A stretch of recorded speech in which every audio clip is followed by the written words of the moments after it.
ಗುರುರ್ಬ್ರಹ್ಮ ಗುರುರ್ವಿಷ್ಣು ಗುರುರ್ದೇವೋ ಮಹೇಶ್ವರ ಗುರುರ್ ಸಾಕ್ಷಾತ್ ಪರಬ್ರಹ್ಮ ತಸ್ಮೈ ಶ್ರೀ ಗುರವೇ ನಮಃ. जयाच्या जनी जन्मनामार्थ झाला, जयाने सदा वासनामात केला, जयाच्या मुखी सर्वदा नाम कीर्ती, नमस्कार त्या ब्रह्म चैतन्य मूर्ती. ಶ್ರೀರಾಮ್ ಸಮರ್ಥ. ಎಲ್ಲ ಆತ್ಮಜ್ಯೋತಿಗಳಿಗೆ ಸಾಷ್ಟಾಂಗ ಪ್ರಣಾಮ. ಇಂದಿನ 6 ಆಗಸ್ಟ್ ಶ್ರೀ ಮಹಾರಾಜರ ಪ್ರವಚನ, ಭಗವಂತನ ಆನಂದವು ನಿರುಪಾಧಿಕವಾಗಿರುತ್ತದೆ. ಭಗವಂತನ ಆನಂದ ಹೆಂಗಿದೆಯಪ್ಪ? ನಿರುಪಾಧಿಕ, ಯಾವ ಉಪಾಧಿಯೂ ಇಲ್ಲ. ಉಪಾಧಿ ಅಂದರೆ ಏನಪ್ಪ ಅಂದರೆ ನನ್ನ ಆನಂದಕ್ಕೆ ಏನೋ ಒಂದು ಕಾರಣ ಇರಬೇಕು, ಅವಾಗ ನನಗೆ ಆನಂದ ಆಗುತ್ತೆ. ಆದರೆ ಭಗವಂತನ ಆನಂದ ಹೆಂಗಿದೆ? ನಿರುಪಾಧಿಕ, ಅದಕ್ಕೆ ಯಾವ ಥರವಾದ ಉಪಾಧಿಯೂ ಇಲ್ಲ. ಯಾಕೆಂದರೆ ಅವನು ಗುಣಾತೀತ ಇದ್ದಾನೆ, ದೇಹಾತೀತ, ಕಾಲಾತೀತ, ಮತ್ತು ಅವನು ನಿರ್ವಿಕಾರ ಶುದ್ಧ ಚೈತನ್ಯ, ಅವನು ಸದಾ ಆನಂದದಲ್ಲಿರ್ತಾನೆ. ಆದರೆ ಈ ಜೀವ ದೇಹಕ್ಕಂಟ್ಕೊಂಡ್ಬಿಟ್ಟು ನಾನೇ ಸರ್ವಸ್ವ ಅಂದ್ಕೊಂಡ್ಬಿಟ್ಟು ದುಃಖಕ್ಕೆ ಈಡೇರಾಗಿ ಆನಂದವನ್ನು ಕಳ್ಕೊಂಡ್ಬಿಟ್ಟಿದೆ. ಅದಕ್ಕೆ ಈ ಸದಾಕಾಲ ಭಗವಂತನ ಆನಂದವನ್ನು ಹೆಂಗೆ ಪಡಿಬೇಕಪ್ಪ ಅಂದರೆ ನಾವೆಲ್ಲರೂ ಸೇರಿ ನೋಡೋಣ, ಚಿಂತನೆ ಮಾಡೋಣ, ಪಡೆಯೋದೆಲ್ಲ ಆನಂದವನ್ನು ಪಡೆಯುವಂಥ ಪ್ರಯತ್ನವನ್ನು ಸೇರಿ ಮಾಡೋಣ. ಪ್ರತಿಯೊಬ್ಬ ಮನುಷ್ಯನು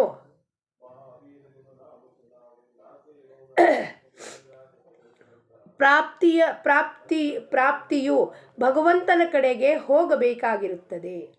ಪ್ರತಿಯೊಬ್ಬ ಮನುಷ್ಯನಿಗೆ ಏನು ಪ್ರಾಪ್ತಿ ಮಾಡ್ಕೋಬೇಕಾಗಿದೆಯಪ್ಪ? ಭಗವಂತನ ಕಡೆಗೆ ಹೋಗಬೇಕು. ಬಂದಮೇಲೆ ನಾವೆಲ್ಲ ಹುಟ್ಟು ಬಂದಮೇಲೆ ಮನುಷ್ಯ ಜನ್ಮದಲ್ಲಿ ನಮ್ಮ ಅಂತಿಮ ಲಕ್ಷ್ಯ ಏನು? ಭಗವಂತನ ಪ್ರಾಪ್ತಿ. ಏಕೆಂದರೆ ಅವನಿಗೆ ಆನಂದ ಬೇಕಾಗಿರುತ್ತದೆ. ನಮ್ಮೆಲ್ಲರಿಗೂ ಆನಂದ ಬೇಕು. ದುಃಖ ಯಾರಿಗೆ ಬೇಕ್ರಿ ಹೇಳ್ರಿ ಮಹಾರಾಜ್, ನೋಡೋಣ. ಯಾರಿಗಾರು ಬೇಕಾ ದುಃಖ? ಯಾರಿಗೂ ಬೇಡ. ಏನೂ ಗೊಂದಲ ಬೇಡ. ನನಗೆ ಒಂದು ಕ್ಷಣವೂ ನನಗೆ ದುಃಖ ಬೇಡ. ಇಲ್ಲೇನೋ ಕೆಲಸ ಆಗಲಿಲ್ಲ, ದುಃಖ ಆಯಿತು, ಅದು ಬೇಡ ನನಗೆ. ನಾನು ಹೋದ ಕೂಡಲೇ ನನಗೆ ಅಡ್ಮಿಷನ್ ಸಿಗಬೇಕು. ಹೋದ ಕೂಡಲೇ ಡಾಕ್ಟರ್ ಹತ್ರ ನಿಮ್ಗೆ ಕನ್ಫರ್ಮ್ ಆಗಿದೆ, ನೀವೀಗ ತಾಯಿ ಆಗ್ತಿದ್ದೀರಾ ಅಂತ ಹೇಳ್ಬಿಡ್ಬೇಕು. ಹೋದ ಕೂಡಲೇ ಕೆಲಸ ಸಿಕ್ಬಿಡ್ಬೇಕು. ಅಂದರೆ ನಮ್ಗೆ ಹೆಂಗಿದೆಯಪ್ಪ? ಎಲ್ಲವೂ ನಮ್ಮ ಮನಸ್ಸಿಂತೆ ಏನಾಗಬೇಕು? ಆನಂದ ಆಗಬೇಕೇ ವಿನಃ ಕೆಲಸ ಆಗಲಿಲ್ಲ, ಆಗೋದಿಲ್ಲ, ಇಲ್ಲ ಅನ್ನೋ ಶಬ್ದ ನಮ್ಮ ಡಿಕ್ಷನರಿನಲ್ಲೇ ಇಲ್ಲ ಫಸ್ಟ್ ಆಫ್ ಆಲ್. ಆದರೆ ಜೀವ ಭ್ರಮೆಯಿಂದ ಎಲ್ಲ ಗೊಂದಲಕ್ಕುಂಟಾಗಿ ಅದಕ್ಕೆ ಇವೆಲ್ಲವೂ ಅನುಭವಿಸ್ಬೇಕಾಗತ್ತೆ. ಮನುಷ್ಯನಿಗೆ ಆನಂದ ಹೊರತು ಬದುಕಲು ಬರುವುದೇ ಇಲ್ಲ ಅವನಿಗೆ. ಆದರೆ ಸದ್ಯದ ನಮ್ಮ ಆನಂದವು ಕೇವಲ ಆಶಯ ಆನಂದವಾಗಿರುತ್ತದೆ. ಸದ್ಯದ ಆನಂದ ಹೆಂಗಿದೆ ನಮ್ಮದು? ಆಶಯ ಆನಂದ. ಇದೊಂದು ಕೆಲಸ ಆಯಿತಾ, ಆನಂದ ಸಿಗತ್ತೆ. ಕೆಲಸ ಆಗಲಿಲ್ಲ, ದುಃಖ. ಅಂದರೆ ಕ್ಷಣಿಕ ಆನಂದ ನಮ್ಮದು, ಟೆಂಪರರಿ ಅಂತೀವಿ ನಾವು ಅದಕ್ಕೆ. ಇವತ್ತು ಆನಂದ, ಇವಾಗ ಕೆಲಸ ಆಗಲಿಲ್ಲಪ್ಪ, ನಮ್ದು ಏನಾಗುತ್ತೆ? ಇಲ್ಲಿ ಬಿಗಾಡಾಗೋಗತ್ತಾಗಲಿ, ಆಗಲೇ ಇದು ಚಟಪಟ ಅನ್ನೋಕ್ಕೆ ಶುರುವಾಗುತ್ತೆ. ಯಾಕೆ? ಅದು ಕೆಲಸ ಆಗಲಿಲ್ಲ, ನನಗೆ ಆನಂದ ಸಿಗಲಿಲ್ಲ. ಅದೇನೋ ನಿಜವಾದ ಆನಂದವಲ್ಲ. ಯಾವುದು ವಸ್ತು, ವಿಷಯ, ವ್ಯಕ್ತಿ ಮೇಲೆ ಅವಲಂಬಿತವಾಗಿದೆಯೋ ಅಂಥ ಆನಂದ ಶಾಶ್ವತ ಅಲ್ಲ. ಅದು ಕ್ಷಣಿಕ, ಬರುತ್ತೆ ಹೋಗುತ್ತೆ. ನಾಳೆ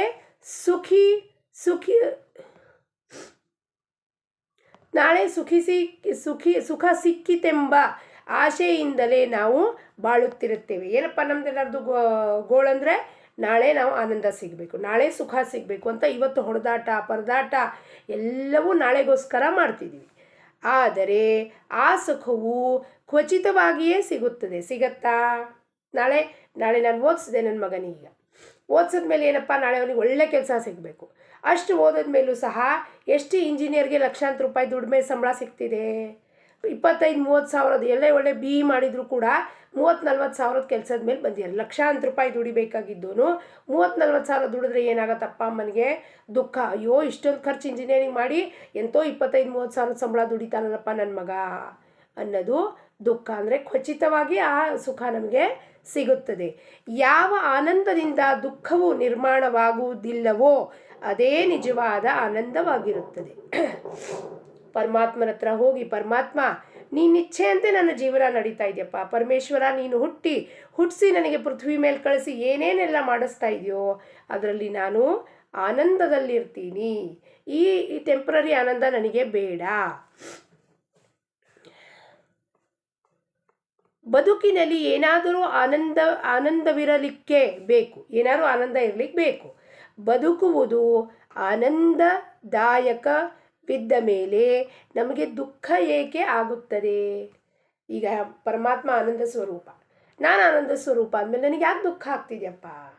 ಯಾಕೆಂದರೆ ನನ್ನ ಮನಸ್ಸಿನ ಇಚ್ಛೆ ವಿರುದ್ಧವಾಗಿ ಘಟನೆಗಳಾಗ್ತಿದೆ ಜೀವನದಲ್ಲಿ. ಆ ಮನಸ್ಸು ಆ ಇಚ್ಛೆಗಳನ್ನು ಒಪ್ಕೋತಾ ಇಲ್ಲ. ಇದು ಪರಮಾತ್ಮನ ಇಚ್ಛೆ. ನನ್ನ ಪ್ರಾರಬ್ಧದಲ್ಲಿ ಆಗ್ತಿರೋ ಘಟನೆಗಳೆಲ್ಲವೂ ನಿರ್ಧಾರಿತ ಇದೆ. ಅದನ್ನು ನೀವು ತಿಪ್ಪರ್ಲಾಗ ಹೊಡೆದ್ರೂ ಸಹ ಬದಲಾಯಿಸೋಕ್ಕೆ ಸಾಧ್ಯತೆ ಇಲ್ಲ. ಇದನ್ನು ಮನಸ್ಸು ಒಪ್ಕೋತಾ ಇಲ್ಲ, ಬದಲಾಯಿಸೋಕ್ಕೆ ಆಗೋದಿಲ್ಲ ಅನ್ನೋದು ಒಪ್ಕೋತಾ ಇಲ್ಲ. ಅದಕ್ಕೆ ಏನಾಗ್ತಿದೆಯಪ್ಪ? ದುಃಖ ಆಗ್ತಿದೆ. ಇಲ್ಲ, ಅವ್ರಿಗೆ ನೋಡ್ರಿ ಹಿಂಗೆ ಒಳ್ಳೇದು ಸಿಕ್ತು, ನಮಗೆ ಸಿಗಲಿಲ್ಲ. ಈ ಕಂಪ್ಯಾರಿಸನ್ ಮಾಡೋದು, ಪೈಪೋಟಿ ಮಾಡೋದು, ಅಸೂಯೆ ಮಾಡೋದು, ಅವ್ರ ಹತ್ರ ಗದ್ದೆ ಹೊಲ ಮನೆ ಇದೆ, ನಮ್ಮ ಹತ್ರ ಏನೂ ಇಲ್ಲ ಅಂತ ದುಃಖ ಪಡೋದು. ಇದು ನನ್ನ ಹಣೆ ಬರಹ, ಇದು ನನ್ನ ಪ್ರಾರಬ್ಧ. ಇದರಲ್ಲಿ ಏನು ಬರೆದಿದ್ದಾನೋ ಪರಮಾತ್ಮ ಅಷ್ಟನ್ನೇ ಕೊಡ್ತಾನೆ ವಿನಃ ಅದಕ್ಕಿಂತ ಹೆಚ್ಚಾಗಿ ಒಂದು ಪೈಸಾ ಕಡಿಮೆ ಕೊಡೋದಿಲ್ಲ, ಒಂದು ಪೈಸಾ ಜಾಸ್ತಿ ಕೊಡೋದಿಲ್ಲ ಅನ್ನೋ ನಿರ್ಧಾರದಿಂದ ಒಪ್ಕೊಂಡಾಗ ಮನಸ್ಸು ಈ ಸುಖ ದುಃಖ ಗೊಂದಲದಿಂದ ಆಚೆ ಬರುತ್ತೆ. ಇಲ್ಲ, ಗೊಂದಲದಲ್ಲೇ ಸಿಕ್ಕಾಕೊಂಡು ಪುನಃ ಗರ್ಭವಾಸಕ್ಕೆ ಬರುತ್ತಾ ಇರುತ್ತೆ. ವಾಸ್ತವಿಕವಾಗಿ ನಮ್ಮ ಏತಕ್ಕಾಗಿ ಏನು ಮಾಡುತ್ತೇವೆ ಎಂಬುದನ್ನು ಮರೆಯುತ್ತೇವೆ. ನಾವು ಯಾಕೆ ಇವೆಲ್ಲ ಮಾಡ್ತಿದ್ದೀವಿ? ಅದೇ ಮರೆತು ಹೋಗಿದೆ. ಏನು? ಮನುಷ್ಯ ಜನ್ಮಕ್ಕೆ ಬಂದು ನಾವು ಏನಕ್ಕೆ ಬಂದಿದ್ದೀವಪ್ಪ? ಪರಮಾತ್ಮನ ಪ್ರಾಪ್ತಿ ಹೊರತಾಗಿ ನಮ್ಮ ಉದ್ದೇಶ ಏನೂ ಇಲ್ಲ. ಎಲ್ಲರದು, ಪ್ರತಿಯೊಂದು ಜೀವರಾಶಿಗೂ ಪರಮಾತ್ಮ ಪ್ರಾಪ್ತಿ ಆಗಲೇಬೇಕು. ಅದು ಮರ್ತಿ ನಾನು ಇಲ್ಲಿ ಸಂಸಾರ ಚಕ್ರದಲ್ಲಿ ಸಿಕ್ಕಾಕೊಂಡಿದ್ದೀನಿ. ಅಂದರೆ ಮನುಷ್ಯನು ಆನಂದಕ್ಕಾಗಿ ಜೀವಿಸಿರುತ್ತಾನೆ, ಆದರೆ ಮಾಡುವುದೆಲ್ಲ ದುಃಖವೇ. ಮದ್ಯದ ಆನಂದವು ಮದ್ಯದ ಅಮಲು ಇಳಿಯುವವರೆಗೆ ಇರುತ್ತದೆ. ಎಲ್ಲಿವರೆಗೂ ಇರುತ್ತಪ್ಪ ಆನಂದ? ಎಲ್ಲಿವರೆಗೂ? ಮದ್ಯ ಕುಡಿದ್ಮೇಲೆ, ಸಾರಾಯಿ ಕುಡಿದ್ಮೇಲೆ ಅಮಲು ಎಲ್ಲಿವರೆಗಿರುತ್ತೆ? ಟೆಂಪರರಿ. 4 ಗಂಟೆ, 5 ತಾಸು, 10 ತಾಸು. ಆಮೇಲೆ ಏನಪ್ಪ ಇರುತ್ತದೆ. ಅದರಂತೆ ವಿಷಯದಿಂದ ಉಂಟಾಗುವ ಆನಂದವು ವಿಷಯ ಅನುಭವಿಸುವವರೆಗೆ ಮಾತ್ರ ಉಳಿಯುತ್ತದೆ. ರೇಷ್ಮೆ ಸೀರೆ ಹಾಕ್ಕೊಂಡು ಫಂಕ್ಷನಿಗೆ ಹೋದೆ, ಹಾಕ್ಕೊಂಡೋಗಿ ಎಲ್ಲರಿಗೂ ತೋರಿಸ್ತಾ ಇದ್ದೆ. ರೇಷ್ಮೆ ಸೀರೆ ಉಟ್ಕೊಂಡು ಹಾಕ್ಕೊಂಬಂದೀನಿ, ಒಡವೆ ಹಾಕ್ಕೊಂಬಂದೀನಿ, ಎಲ್ಲ ಫಂಕ್ಷನಲ್ಲಿ ಚೆನ್ನಾಗಿ ಊಟ ಮಾಡಿದ್ದಾಯಿತು, ನಮ್ಮ ಮನೆಗೆ ಬಂದಿದ್ದಾಯಿತು. ಮನೆಗೆ ಬಂದಮೇಲೆ ಶೆಕೆ ಹತ್ಕೊಂಡು ಯಾವಾಗ ಸೀರೆ ತೆಗೆದು ಬಿಸಾಕದ್ನೇನೋ, ಯಾವಾಗ ಒಡವೆ ತೆಗೆದು ಬಿಸಾಕದ್ನ, ಹುಷಪ್ಪ ಇಲ್ಲೆಲ್ಲ ಕೊರಿಯೋಕ್ಕೆ ಶುರುವಾಯಿತು. ಅಂದರೆ ಆನಂದ ಎಲ್ಲಿದೆ? ವಿಷಯದ ಆನಂದ ಆ ಜನಕ್ಕೆ ತೋರಿಸೋ ತನಕ ಮಾತ್ರ ಆನಂದ ಇತ್ತು. ನನ್ನ ಹತ್ರ ಇದೆ ಕಣ್ರಿ, ನಿಮಗೆ ತೋರಿಸ್ತಾ ಇದ್ದೀನಿ ನೋಡಿ, 5-10 ಸಾವಿರ ರೂಪಾಯಿ ಸೀರೆ ಹಾಕ್ಕೊಂಬಂದಿದ್ದೀನಿ ಅಂತ. ಆದರೆ ಎಲ್ಲರೂ ನೋಡಾಯ್ತಾ? ನೋಡಾದ್ಮೇಲೆ ಏನಾಯಿತು? ಸೃಷ್ಟಿ ಮಾಡಿದೆ. ಏನು? ಸೀರೆ ಹಾಕ್ಕೋಬೇಕು, ತೋರಿಸ್ಬೇಕು ಜನಕ್ಕೆ, ಸೃಷ್ಟಿ. ಫಂಕ್ಷನಿಗೆ ಹೋಗಿದ್ದಾಯಿತು, ಸ್ಥಿತಿ. ಎಲ್ಲರೂ ನೋಡಿದ್ದಾಯಿತು, ಎಲ್ಲರೂ ಕೊಂಡಾಡಿದ್ದಾಯಿತು. ವಾ ಎಷ್ಟು ಚೆನ್ನಾಗಿ ಹಾಕ್ಕೊಂಡಿದ್ದೀರಿ ಸೀರೆ, ಎಷ್ಟು ಬಂಗಾರ ಹಾಕ್ಕೊಂಬಂದಿದ್ದಾರೆ ನೋಡ್ರಿ, ಏನು ಗತ್ತಿದೆ ಅವ್ರದ್ದು ಅಂತ. ಮನೆಗೆ ಬಂದಮೇಲೆ ಕಿತ್ತೆಲ್ಲ ಒಗೆದಿದ್ದಾಯಿತು, ಲಯ ಆಯಿತು. ಸೃಷ್ಟಿ, ಸ್ಥಿತಿ, ಲಯ ಆಯಿತು. ಅಂದರೆ ಆ ಕ್ಷಣಿಕ ಆನಂದಕ್ಕೋಸ್ಕರ ಇಷ್ಟೊಂದೆಲ್ಲ ಖಟಾಪಿಟಿ ಮಾಡ್ತಿದ್ದೀವಿ. ವಿಷಯದ ಆನಂದ ಇದು. ದೃಶ್ಯ ಪದಾರ್ಥವು ಸತ್ಯವಲ್ಲದರಿಂದ ಅಶಾಶ್ವತವಾಗಿರುತ್ತದೆ. ಅಂದರೆ ಅದರಿಂದ ಪ್ರಾಪ್ತಿಯಾಗುವ ಆನಂದವೂ ಕೂಡ ಅಶಾಶ್ವತವಾಗಿರುತ್ತದೆ. ಪರ್ಮನೆಂಟ್ ಆನಂದ ಅಲ್ಲ ಅದು. ನಾವು ಜಗತ್ತಿನಲ್ಲಿ ನಮ್ಮ ಉಪಾಧಿಗಳನ್ನು ಬೆಳೆಸುತ್ತೇವೆಂಬುದು ಕೇವಲ ಆನಂದಕ್ಕಾಗಿಯೇ ಇರುತ್ತದೆ. ಯಾಕೆಲ್ಲ ಉಪಾಧಿಗಳು ಬೆಳೆಸ್ತಿದ್ದೀವಿ? ನಾನು ಡಾಕ್ಟರ್ ಆದಮೇಲೆ ಇನ್ನೊಂದು ಡಿಗ್ರಿ ತೊಗೊಂಡೆ, ಮತ್ತೊಂದು. ಯಾಕೆ? ಆನಂದ. ಯಾಕೆಂದರೆ ಅದು ನೋಡಿದ್ರೆ ನನಗೆ ಖುಷಿ ಆಗುತ್ತೆ. ನನಗೆ ಎಷ್ಟು ಬುದ್ಧಿ ಇದೆಯಪ್ಪ, ಎಷ್ಟು ಮಾಡಿದೆ. ಆದರೆ ಈ ಆನಂದ ಎಷ್ಟು ದಿವಸ ಇರುತ್ತೆ?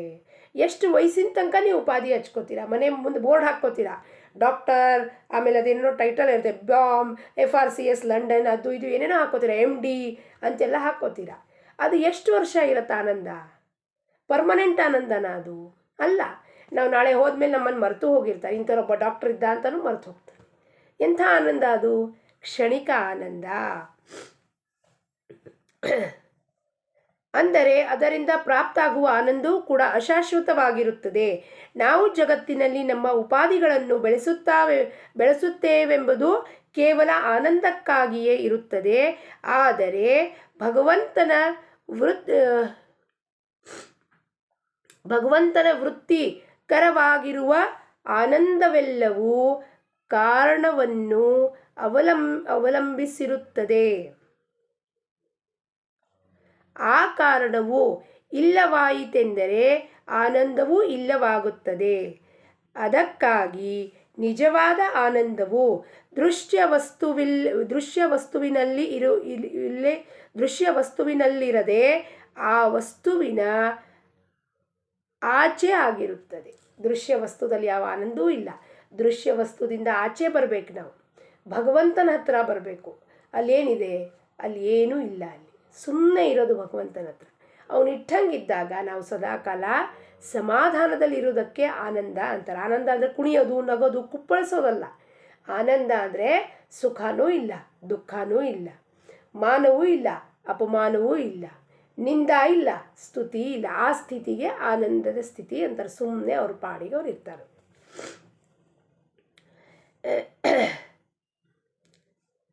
ಎಲ್ಲೈತಪ್ಪ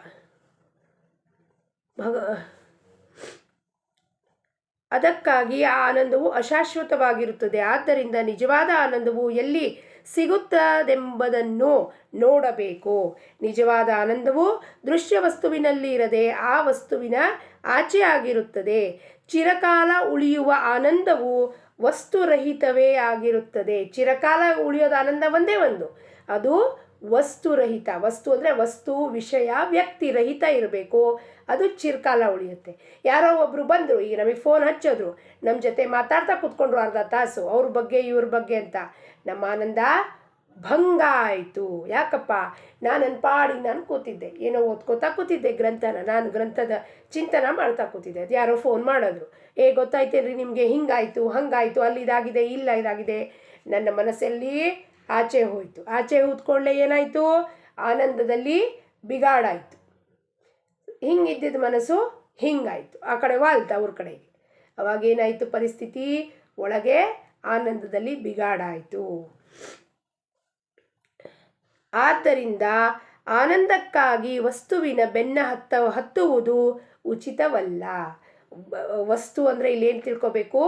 ವ್ಯಕ್ತಿ, ವಿಷಯ ಹಾಗೂ ವಸ್ತು, ವಿಷಯ, ವ್ಯಕ್ತಿ ಅದರ ಬೆನ್ನ ಹತ್ತಬಾರದು, ಉಚಿತ ಅಲ್ಲ ಅದು. ವಿಷಯದ ಆನಂದವು ಪರಾವಲಂಬಿಯಾಗಿರುತ್ತದೆ. ಭಗವಂತನ ಆನಂದವು ನಿರುಪಾಧಿಕವಾಗಿರುತ್ತದೆ.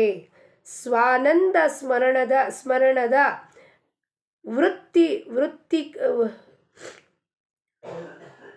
ವ್ಯತಿರಿಕ್ತ ಸ್ವಾನಂದ ಸ್ಮರಣದ ವ್ಯತಿರಿಕ್ತ ಸ್ಫುರಣವು ವಿಷಯವೆಂದೇ ತಿಳಿಯಬೇಕು. ಸ್ವಾನಂದ ಅಂದರೆ ನನ್ನಲ್ಲಿ ನಾನಿರೋದು, ಯಾವಾಗಲೂ ನನ್ನಲ್ಲಿ ನಾನಿರೋದು, ಅದು ಆನಂದದ ಲಕ್ಷಣ. ಅದನ್ನು ಬಿಟ್ಟು ನಾನು ಯಾವಾಗ ವ್ಯತಿರಿಕ್ತ ಒಂದು ವೃತ್ತಿ ವಿಚಾರ, ನಿಮ್ಮ ಬಗ್ಗೆ ನಾನು ವಿಚಾರ ಮಾಡಿದ್ರೆ, ನೀವು ಯಾರು, ಎಲ್ಲಿರ್ತೀರಾ, ಏನು ಮಾಡ್ತೀರಾ, ನೀವು ಯಾಕೆ ನನ್ನ ಬಗ್ಗೆ ಹಿಂಗೆ ವಿಚಾರ ಮಾಡ್ತೀರಾ, ಏನು ಹೇಳ್ತೀರಾ ಅನ್ನೋದನ್ನು ನಾನು ವಿಚಾರ ಮಾಡಿದ್ರೆ ಏನಾಗತ್ತವಾಗ? ಸ್ವಾನಂದ ಸ್ಮರಣೆಯಿಂದ ಆಚೆ ಬರ್ತೀನಿ ನಾನು. ಸ್ವಾನಂದದಲ್ಲಿ ಸದಾ ಇರೋನು ಹೆಂಗಿರ್ತಾನಪ್ಪ? ತನ್ನ ಪಾಡಿಗೆ ತಾನಿರ್ತಾನೆ. ಎಲ್ಲಿ ಏನಾಗ್ತಿದೆ ಏನಾಗ್ತಿಲ್ಲ ಅದರ ಅರಿವು ಅವರಿಗೆ ಇರುವುದಿಲ್ಲ. ನಿಜವಾದ ಆನಂದ ವೃತ್ತಿಯ ದಸರಾ ದೀಪಾವಳಿಯೇ ಲಕ್ಷಣವಾಗಿರುತ್ತದೆ. ಹೆಂಗಿರ್ಬೇಕಪ್ಪ? ನಿತ್ಯ ನಮಗೆ ನಿತ್ಯ ದಸರಾ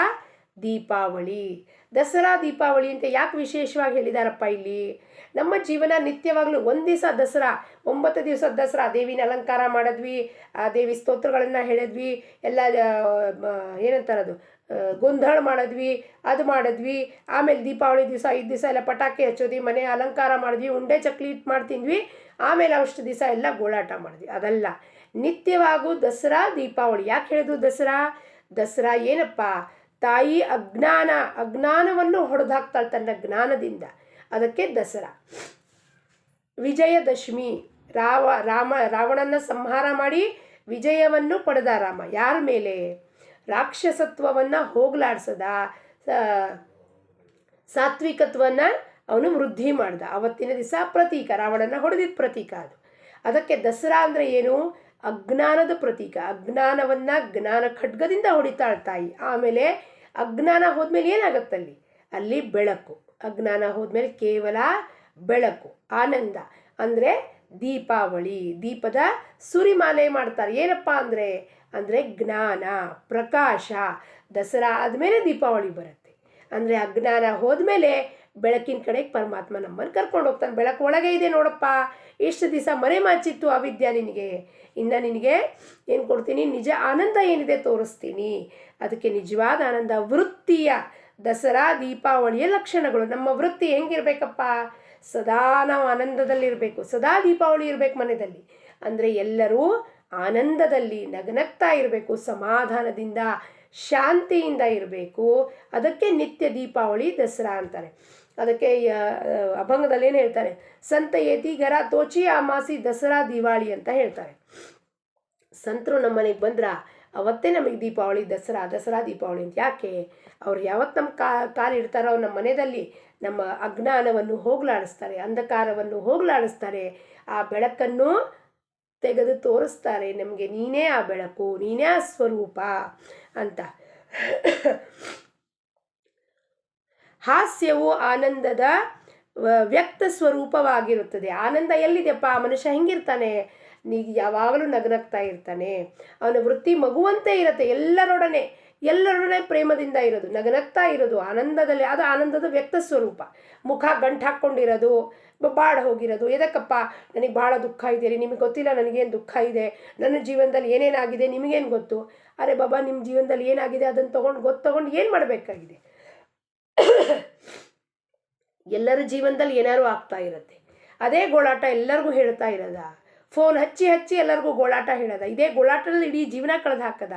ಅದಕ್ಕಾಗಿ ಮನುಷ್ಯ ಜನ್ಮವನ್ನು ಪರಮಾತ್ಮ ಕೊಟ್ಟಿದ್ದಾನೆ. ಪರಮಾತ್ಮ ಏನು ಕೊಟ್ಟ? ಒಮ್ಮೆ ನಿನಗೆ ಅರ್ಥ ಆಯಿತು ಈ ಗೋಳಾಟ ಮನಸ್ಸಿಂದ ಇದೆ, ಮನಸ್ಸನ್ನು ಕಿತ್ತು ಪಕ್ಕಕ್ಕಿಡು, ಭಗವಂತನ ನೆನೆಸು, ಆನಂದ ಸ್ವರೂಪರಾದ ಭಗವಂತನಲ್ಲಿ ಆನಂದವಾಗಿ ನೀನು ಜೀವನವನ್ನು ಬಾಳು ಅಂತ ಹೇಳಿದ್ಮೇಲೆ ಸದ್ಗುರು ಬಂದು ಅವನ ಆಜ್ಞೆಯನ್ನು ಪ್ರಮಾಣ ಮಾಡಿಕೊಂಡು ಆನಂದದಲ್ಲಿರ್ಬೇಕು ಸದಾಕಾಲ.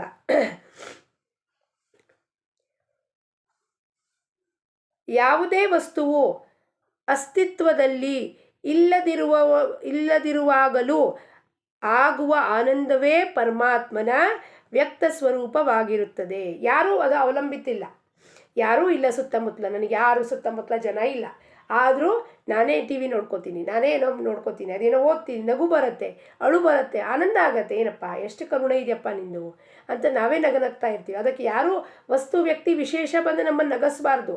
ಅದು ಅವಲಂಬಿತ ನಗು ಆಗುತ್ತೆ, ಆನಂದ ಆಗುತ್ತೆ. ಅವ್ರು ಬಂದು ಜೋಕ್ ಹೇಳಿದಾಗೆ ನಗ್ತೀನಿ ನಾನು, ಇಲ್ಲಾಂದ್ರೆ ಬಾಡ ಹೊಕ್ಕೊಂಡು ಹಿಂಗೆ ಕೂತಿರೋದು. ಎದಕ್ಕಪ್ಪ? ನನ್ನ ಜೀವನದಲ್ಲಿ ದುಃಖ ಇದೆ ರೀ, ನಿಮಗೆ ಗೊತ್ತಿಲ್ಲ ನನಗೇನಾಗಿದೆ ರೀ ಅಂತ. ನಾನು ಏನು ಮಾಡಲಿ ತೊಗೊಂಡು ನಿಮ್ಗೆ ಏನಾಗಿದೆ ಅಂತ ಕಟ್ಕೊಂಡು? ನೀವು ಯಾವಾಗಲೂ ದುಃಖಿತರಾಗಿರ್ತೀರ. ಭಗವಂತ ಗುರು ಹೇಳ್ದ, ದುಃಖ ಇಲ್ಲಪ್ಪ, ಬಿಟ್ಟು ಹಾಕ್ರಿ ಎಲ್ಲವನ್ನು, ಭಗವಂತನ ಸಮರ್ಪಣೆ ಮಾಡಿ ನಿಮ್ಮ ಜೀವನವನ್ನು. ನಾನು ಮಾಡ್ತಾ ಅಲ್ಲ, ಕರ್ತಾ ಧರ್ತಾ ಅಲ್ಲ, ರಾಮಕರ್ತ ಎಂಬ ಭಾವನೆಯಿಂದ ಜೀವನ ಮಾಡಿ. ಇಲ್ಲ ನಾವು ಗೋಳಾಟ ಬಿಡ್ಲಿಕ್ಕಾಗೋದಿಲ್ಲ, ಗೋಳಾಟ ಬಿಡ್ಲಿಕ್ಕಾಗಲ್ಲ ಅಂದರೆ ಪರಮಾತ್ಮ ಏನಂತ, ನೀ ಗೋಳಾಟನೇ ಮಾಡ್ಕೋತೀರಪ್ಪ, ನೀನು ಮುಖ ಹಂಗೆ ಇಟ್ಕೋ, ಯಾರು ಬೇಡ ಅಂದೋರು, ಅಳ್ತಾ ಕೂತ್ಕೋ, ಯಾರು ಬೇಡ ಅಂದೋರು. ಆನಂದಕ್ಕೆ ಮಾರಕವಾದದ್ದನ್ನು ಮಾಡದೇ ಇರುವುದೇ ವೈರಾಗ್ಯ. ನನ್ನ ಆನಂದಕ್ಕೆ ಏನು ಭಂಗ ತರುತ್ತೋ ಅದನ್ನು ಮಾಡಬಾರ್ದು. ನಾನು ಯಾರ ವಿಷಯಕ್ಕೂ ಮಾತಾಡಬಾರ್ದು, ಯಾರ ಕರ್ಮಕ್ಕೂ ಕೈ ಹಾಕಬಾರ್ದು, ಯಾರಿಗೆ ಬೋಧನೆ ಮಾಡಲಿಕ್ಕೆ ಹೋಗಬಾರ್ದು. ಬೋಧನೆ ಮಾಡೋಕ್ಕೆ ಹೋದ್ವಿ, ಅವ್ರು ನಮ್ಮ ಮಾತು ಕೇಳಿಲ್ಲ, ನಮಗೇನಾಯಿತು? ಅಲ್ಲಿ ನಮಗೆ ಆನಂದ ಭಂಗ ಆಯಿತು, ನನ್ನ ಮಾತು ಕೇಳಲಿಲ್ಲ ಅಂತ. ಅದಕ್ಕೆ ಯಾಕೆ ಹೋಗಬೇಕಪ್ಪ? ಪ್ರತಿಯೊಬ್ಬರು ಪ್ರಾರಬ್ಧ ಕರ್ಮ ಅವರವರ ಅನುಸಾರವಾಗಿ ಅವ್ರು ಇಲ್ಲಿ ಪ್ರಪಂಚದಲ್ಲಿ ಬಂದಿದ್ದಾರೆ ಅಂದಮೇಲೆ ಅವರವ್ರಿಗೆ ಅವರೇ ಜವಾಬ್ದಾರಿ ಇದ್ದಾರೆ. ನಾವೇನು ಮಾಡಬೇಕು? ನನ್ನ ಆನಂದಕ್ಕೆ ಏನು ಮಾರಕ್ಕಾಗತ್ತೋ ಅಂಥ ಕೆಲಸಗಳನ್ನು ಮಾಡಬಾರದು, ಅದೇ ವೈರಾಗ್ಯ. ಹಾಗೂ ಆನಂದಕ್ಕೆ ಪೋಷಕವಾದದ್ದನ್ನು ಮಾಡುವುದೇ ವಿವೇಕವಾಗಿರುತ್ತದೆ. ಆನಂದಕ್ಕೆ ಪೋಷಕ ಏನಪ್ಪ? ಈಗ ನನಗೆ ಸತ್ಸಂಗ, ಸದ್ಗ್ರಂಥ ವಾಚನ, ಮನಾಚೆ ಬೋಧಿದೆ, ದಾಸ ಬೋಧಿದೆ, ನಿಜಾತ್ಮ ಬೋಧಿದೆ, ಮಹಾರಾಜರ ಚರಿತ್ರೆ ಇದೆ, ಎಲ್ಲರದ್ದು ಸಂತರ ಚರಿತ್ರೆ ಇದೆ. ಅದು ಪೋಷಕ ನನ್ನ ಆನಂದಕ್ಕೆ. ಅದನ್ನು ಓದ್ತಾ ಇದ್ದರೆ ಅವರನ್ನೆಲ್ಲ ಹೆಂಗೆ ಪಡ್ಕೊಂಡ್ರಪ್ಪ ಭಗವಂತನ, ಸದ್ಗುರು ಮುಖಾಂತರ ಭಗವಂತನ ಹೆಂಗೆ ಪ್ರಾಪ್ತಿ ಮಾಡಿಕೊಂಡ್ರು, ಸದ್ಗುರುಗಳ ಆಜ್ಞಾ ಹೆಂಗೆ ಪಾಲನೆ ಮಾಡಿದ್ರಪ್ಪ, ಈ ವಿಚಾರಧಾರೆಯಲ್ಲಿ ನಮ್ಮ ಮನಸ್ಸು ವಿಚಾರ ಚಕ್ರ ಶುರುವಾಗತ್ತೆ.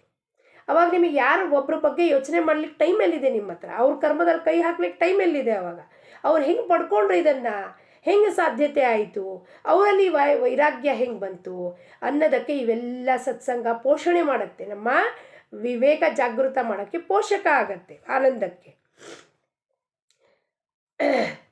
ಆನಂದವೆಂದರೆ ಆತ್ಮಚಿಂತನೆಯಿಂದ ಆಗುವ ಮಾನಸಿಕ ಸಮಾಧಾನವಾಗಿರುತ್ತದೆ. ಏನಪ್ಪ ಆನಂದ ಅಂದರೆ? ಆತ್ಮಚಿಂತನೆ ಮಾಡ್ತಾ ಇದ್ದೀನಿ ನಾನು, ಅದರಿಂದ ಏನಾಗಬೇಕು ನನಗೆ? ಆತ್ಮಚಿಂತನೆಯಿಂದ ಆಗುವ ಮಾನಸಿಕ ಸಮಾಧಾನ. ಏನಪ್ಪ, ಆಹಾ ಎಷ್ಟು ಅವ್ರು ಮಹಾರಾಜರದ್ದು ಓದ್ತಾ ಇದ್ದೀನಿ, ರಂಗರಾವ್ ಮಹಾರಾಜರದ್ದು ಓದ್ತಾ ಇದ್ದೀನಿ. ಸದ್ಗುರು ರಂಗರಾವ್ ಮಹಾರಾಜ್ ಹೆಂಗೆ ಒಂದೊಂದು ಮಾತು ಹೇಳುವಾಗ ಗುರುದು ಹೆಂಗೆ ಹೇಳಿದ್ರಪ್ಪ, ಏನು ಮಾಡಿದ್ರು, ಹೆಂಗೆ ಪಾಲನೆ ಮಾಡಿದ್ರು, ಇದನ್ನೆಲ್ಲ ಓದ್ತಾ ಓದ್ತಾ ನಮ್ಮ ಮನಸ್ಸು ಏನಾಗುತ್ತೆ, ಒಂದು ಸಮಾಧಾನ ಪ್ರಾಪ್ತಿ ಆಗುತ್ತೆ. ಇಂಥದ್ದೊಂದು ಕೆಲಸ ಮಾಡಬೇಕಲ್ಲಪ್ಪ, ಇಂಥದ್ದೊಂದು ಕಾರ್ಯ ಮಾಡಬೇಕು, ಇಂಥದ್ದು ವಿಚಾರಧಾರೆಯಲ್ಲಿ ನನ್ನ ಜೀವನ ನಡೆಸಬೇಕಲ್ಲಪ್ಪ ಅನ್ನೋದಲ್ಲಿ ನೋಡ್ತಾ ನೋಡ್ತಾ ನೋಡ್ತಾ ನಮ್ಮದು ಹಿಂದಿಂದೆಲ್ಲ ಬಿಟ್ಕೊಂಡು ಹೋಗುತ್ತಲ್ಲಿ. ನಮ್ಮ ದೋಷಗಳು ಬಿಟ್ಕೊಂಡು ಹೋಗುತ್ತೆ, ಉಚ್ಚಾಟನೆ ಆಗುತ್ತೆ. ನಮ್ಮ ಮನಸ್ಸಲ್ಲಿ ಬೇರೆಯವ್ರ ಬಗ್ಗೆ, ವಿಷಯ, ವಸ್ತು, ವ್ಯಕ್ತಿ ಬಗ್ಗೆ ಚಿಂತನೆ ಮಾಡ್ಲಿಕ್ಕೆ ಟೈಮ್ ಇರೋದಿಲ್ಲ. ಅದು ಮಾನಸಿಕ ಸಮಾಧಾನ ಕೊಡುತ್ತೆ ನಮಗೆ. ಆತ್ಮಚಿಂತನೆ ಅಂದರೆ ಮಾನಸಿಕ ಸಮಾಧಾನ ಆಗುತ್ತದೆ. ಯಾರು ನಿಸ್ವಾರ್ಥ ಬುದ್ಧಿಯಿಂದ ಪ್ರೇಮ ಮಾಡುತ್ತಾರೋ ಅವರಿಗೆ ನಿಶ್ಚಿತವಾಗಿಯೂ ಆನಂದ ಪ್ರಾಪ್ತಿವಾಗುತ್ತದೆ. ಯಾವಾಗ ನಿಸ್ವಾರ್ಥ ಬುದ್ಧಿ, ಎಲ್ಲರಿಗೂ ಒಳ್ಳೆಯದಾಗಬೇಕು, ಕೇವಲ ನನಗೊಬ್ಬಳಿಗೆ ಒಳ್ಳೆಯದಾಗಬೇಕು ಅಂತಾರೆ, ಎಲ್ಲರಿಗೂ ಒಳ್ಳೆಯದಾಗಬೇಕು, ಆವಾಗ ಆನಂದ ಪ್ರಾಪ್ತಿಯಾಗುತ್ತದೆ. ತೆಗೆದುಕೊಳ್ಳುವ ನಾನು ಯಾವಾಗ ಕೊಡುವವನಾಗುತ್ತೇನೋ ಆಗ ನಿಜವಾದ ಆನಂದ ಆ ಕಡೆಗೆ ತಿರುಗಿಸಿ ಅದನ್ನು ಅನುಭವಿಸಬೇಕು. ಕೇವಲ ಎಲ್ಲರ ಹತ್ರ ಇಸ್ಕೊಳ್ಳೋದಲ್ಲ, ನಾವು ಕೊಡಬೇಕೆಲ್ಲರಿಗೂ. ಫಸ್ಟ್ ಏನಪ್ಪ, ನಮ್ಮ ಹತ್ರ ಏನಿದೆಯೋ, ಆನಂದ ಇದೆಯಾ, ಭಕ್ತಿ ಇದೆಯಾ, ವೈರಾಗ್ಯ ಇದೆಯಾ, ಜ್ಞಾನ ಇದೆಯಾ, ಉಣ್ಲಿಕ್ಕೆ ಯಾರಿಗಾರು ಕೊಡ್ಲಿಕ್ಕೆ 4 ಜನಕ್ಕೆ ಊಟಕ್ಕೆ ಕೊಡ್ಲಿಕ್ಕಾಗತ್ತಾ, ಹಣಕಾಸು ಕೊಡ್ಲಿಕ್ಕೆ ಸಹಾಯ ಆಗತ್ತಾ, ತಗೊಳ್ರಿ ತಗೊಳ್ರಿ ತಗೊಳ್ರಿ ಅಂತ ಕೊಡ್ತಾ ಇರಬೇಕು. ಅವಾಗ ಏನಾಗತ್ತಪ್ಪ, ಕೊಡೋದ್ರಲ್ಲಿ ಏನು ಆನಂದ ಇದೆಯೋ ಅದು ಇಸ್ಕೊಳ್ಳೋದ್ರಲ್ಲಿ ಮಜಾ ಇಲ್ಲ. ಅದು ಇಸ್ಕೊಂಡ್ಮೇಲೆ ಅದ್ರ ಮಜಾ ಇರೋದೆ. ಆದರೆ ನೀವು ಕೊಟ್ಟಾಗ ಒಬ್ಬರು ಮುಖದ ಮೇಲೆ, ಒಬ್ಬರು ಪೀಡಿತರಿದ್ದಾರೆ, ಅವ್ರ ಮುಖದ ಮೇಲೆ ಸ್ಮೈಲ್ ಬಂತು, ಅಯ್ಯೋ ನನಗೆ ಭಾಳ ಸಹಾಯ ಆಯಿತು ನಿಮ್ಮಿಂದ ಅಂತ ಅವ್ರು ನಕ್ಕದ್ರ, ಆ ನಗುದಲ್ಲೇ ಯಾರು ನಗ್ತಿದ್ದಾನೆ?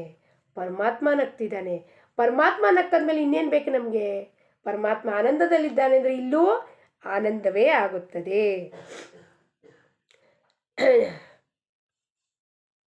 ಲಭಿಸುತ್ತದೆ, ನಿಜವಾದ ಆನಂದ ಲಭಿಸುತ್ತದೆ. ಬ್ರಹ್ಮಾನಂದವು ಪ್ರತಿಯೊಬ್ಬರ ಹೃದಯದಲ್ಲಿ ಸ್ವಾಭಾವಿಕವಾಗೇ ಇರುತ್ತದೆ. ನಾವು ನಮ್ಮ ವೃತ್ತಿಗಳನ್ನು ಆ ಕಡೆಗೆ ತಿರುಗಿಸಿ ಅದನ್ನು ಅನುಭವಿಸಬೇಕು. ಏಕಾಂತದಲ್ಲಿ ಶಾಂತವಾಗಿ ಕುಳಿತುಕೊಳ್ಳಬೇಕು. ರಾಮನನ್ನು ಸ್ಮರಿಸಬೇಕು. ಅವನ ಪಾದಗಳ ಮೇಲೆ ಮಸ್ತಕವನ್ನಿಟ್ಟು, ರಾಮ ನನ್ನ ಮನಸ್ಸನ್ನು ಶುದ್ಧಗೊಳಿಸು, ದೇಹ ಬುದ್ಧಿ ದೂರ ಮಾಡು, ನಿನ್ನ ಚರಣ ಹಾಗೂ ಪ್ರಸನ್ನ ಮುಖವನ್ನು ನಾನು ಯಾವಾಗಲೂ ನೋಡುವಂತೆ ಮಾಡು, ನೀನು ನನ್ನ ಮಸ್ತಕದ ಮೇಲೆ ವರದ ಹಸ್ತವನ್ನಿಡು ಎಂದು ಪ್ರಾರ್ಥಿಸಬೇಕು. ರಾಮನಿಂತಲೇ ಆರ್ದ್ರ ಭಾವನೆಯಿಂದ ಪ್ರಾರ್ಥನೆ ಮಾಡಬೇಕು. ರಾಮ ನನಗೆ ನೀನು ಕೃಪಾ ಮಾಡಪ್ಪ, ನಿನ್ನ ವರದ ಹಸ್ತವನ್ನು ನನ್ನ ತಲೆ ಮೇಲಿಡಪ್ಪ. ರಾಮನನ್ನು ಅತ್ಯಂತ ಪ್ರೇಮದಿಂದ ಪ್ರಾರ್ಥಿಸಿ ಅವನು ಪರಮಾನಂದ ರೂಪನೆಂದು ತಿಳಿದು ಅವನೊಂದಿಗೆ ಅನನ್ಯರಾಗಬೇಕು. ನಾನು ಏನೂ ಇರುವುದಿಲ್ಲ, ಎಲ್ಲವೂ ರಾಮನೇ ಇರುತ್ತಾನೆ ಹಾಗೂ ನಾನು ರಾಮನವನೇ ಇರುತ್ತೇನೆಂಬ ಮಧುರ ಭಾವದಿಂದ ಆನಂದದಲ್ಲಿ ಇರಬೇಕು. ನಾನು ಯಾರೋನಪ್ಪ? ರಾಮನವರು ಇರುತ್ತೇನೆ, ನಾನು ಇನ್ಯಾರವರೂ ಅಲ್ಲ. ಜಗತ್ತಿನ ಯಾರ ವಸ್ತು, ವಿಷಯ, ವ್ಯಕ್ತಿಗೂ ನನಗೂ ಸಂಬಂಧ ಇಲ್ಲ. ವ್ಯವಹಾರದ ಪೂರ್ತಿಗೆ ಮಾತ್ರ ನಾವು ಮಾತಾಡಬೇಕೇ ವಿನಃ ಆಂತರಿಕವಾಗಿ ಯಾರೊಡನೆ ಸಂಬಂಧ ಇಲ್ಲ. ರಾಮನ ಹೊರತಾಗಿ ಇನ್ಯಾರೊಡನೆ ಸಂಬಂಧ ಇಲ್ಲ. ಈ ದೃಷ್ಟಿಕೋನದಿಂದ ಆನಂದದಲ್ಲಿರಬೇಕು. ಇಂದಿನ ಬೋಧವಚನ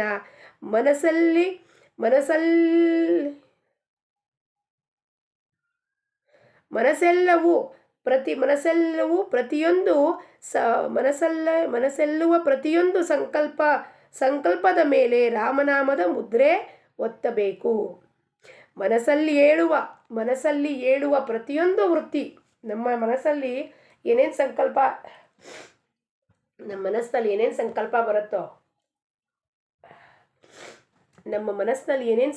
ಬರುತ್ತೋ ಆ ಪ್ರತಿಯೊಂದು ಸಂಕಲ್ಪದ ಮೇಲೆ ರಾಮನಾಮದ ಮುದ್ರೆ ಮುದ್ರೆ ಒತ್ತಬೇಕು. ಏನು ಮುದ್ರೆ ಒತ್ತಬೇಕಪ್ಪ? ಏನೋ ಒಂದು ಸಂಕಲ್ಪ ಹೇಳತ್ತೀಗ, ಏನೋ ಮಾತಾಡಬೇಕು. ರಾಮ ರಾಮ ರಾಮ, ಈ ಕೆಲಸ ನಾನು ಮಾಡಲೇನಪ್ಪ. ರಾಮ ಮಾಡು ಅಂದರೆ ಮಾಡಬೇಕಿಲ್ಲ ಅಂದರೆ ಮಾಡಬಾರ್ದು.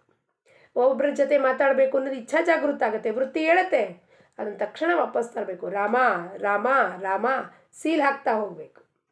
ಆವಾಗ ಮನಸ್ಸಿನಲ್ಲಿ ಪ್ರತಿಯೊಂದು ವೃತ್ತಿ ಏನಾಗೋಗುತ್ತೆ? ರಾಮನಾಮ ವೃತ್ತಿ ಆಗೋಗುತ್ತೆ. ಆವಾಗ ನಮ್ಮ ಸಂಪೂರ್ಣ ಶರೀರದ ರಕ್ತದ ಕಣಕಣಗಳಲ್ಲಿ, ರೋಮಛಿದ್ರಗಳಲ್ಲಿ, ಕೋಶಿಕೆಯಲ್ಲಿ ಕೇವಲ ರಾಮ ರಾಮ ರಾಮ ರಾಮನಾಗೇ ಇದ್ದು ಸಂಪೂರ್ಣವಾಗಿ ನಾವು ರಾಮಮಯ ಆಗಿಬಿಡುತ್ತೇವೆ. ಜಾನಕಿ ಜೀವನ ಸ್ಮರಣ. ಜೈ ಜೈ ರಾಮ್.